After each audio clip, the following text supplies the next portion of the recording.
மட்டும் சொல்லிடுறேன். மணிமாறன் வந்து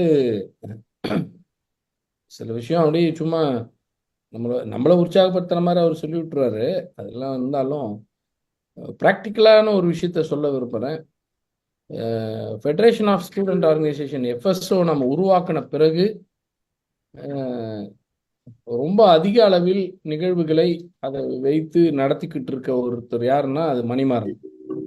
அதை நீங்க எல்லாரும் தெரிஞ்சுக்கணுன்றதுக்காக சொல்ல வரேன்.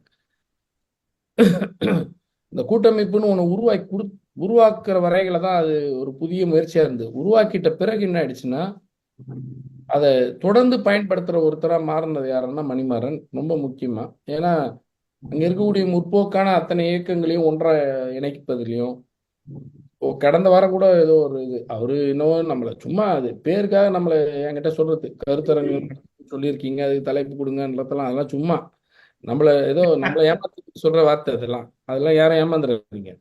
அவர் தொடர்ந்து அவர் பாட்டுக்கிட்டு ஒரு தலைப்பு வச்சுப்பாரு, ஒரு டீம் வச்சிருக்காரு, அதை வச்சுக்கிட்டு அங்கே அமைப்புகள் இருக்கும், பல்வேறு அமைப்புகள் சேர்ந்து அதை நடத்திட்டே இருக்காங்க.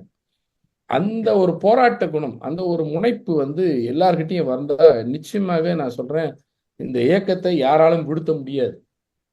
அப்படி ஒரு இது அதை உள்ளார்ந்து நான் பாராட்டுறேன். அதை எல்லாரும் பின்பற்றணும்னு நான் கேட்டுக்கிறேன். நான் எல்லா அமைப்புகளையும் ஒருங்கிணைத்து அவங்க நடத்த தந்தா ஆட்டோமேட்டிக்கா திமுக சார்பா அழைக்கிறது மணிமாறன்ற மாதிரி ஆயிடுச்சு. இப்போ அதாவது எப்படின்னா மாநில நிர்வாகத்தில் இருக்கிறவங்களை அழைக்க முடியாது, அதுக்கு அடுத்த லெவலில் எதாவது அழைக்கலாம் அப்படின்னு சொன்னா வேற யாரையும் அவங்க அழைக்கிறதெல்லாம் தேடுறது கிடையாது. வேற அமைப்புகள் நேரா மணிமாறன் பேரை கூப்பிட்டு போட்டுக்கிட்டா போதும், அவங்க பாட்டுன்னு அவர் ஒரு முழக்கமிட்டு போயினே இருப்பாரு மணிமாறன்ற மாதிரி ஆயிடுச்சு. ஒரு பெரிய பாசிட்டிவ்